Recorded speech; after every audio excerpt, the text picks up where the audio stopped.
ने online fraud करने वाले एक गैंग का भंडाफोड़ किया है। साइबराबाद पुलिस ने 4 लोगों के गैंग का पर्दाफाश किया है। लोगों के पास से 9 करोड़ 81 लाख रुपए नगद बरामद किए गए हैं। लामसका आर्टिकल की विषय नाइट्रोमेंडो नाइजिटाक त्रिपुरा बेसरबाग स्कैम नीति लोग स्कैमार अबनुति बेसरबाग शॉर्ट ससुरी दं ते ठगी जांगे बांग दं नाइदि तिनी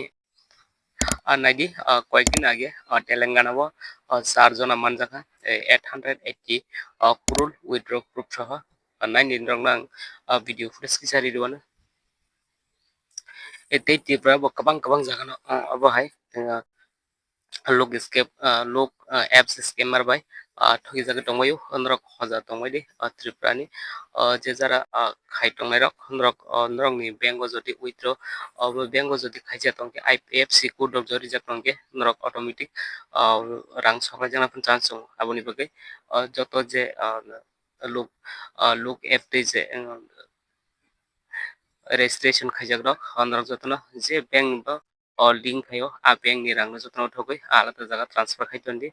ताम दिनबा मो कबांमा जागानो कबांमा सहरनो स्कैमिंग टंका नरक भिडियो नाइमानो 4 जना जागावा मोटामोटी तक 4 जना मानजाखा एरपरे त्रिपुरा रक टेबो अंगि थांमानो आबन बगे जतने अलर्ट दंबायदि तिनि बगा आसुकनो भिडियो नरक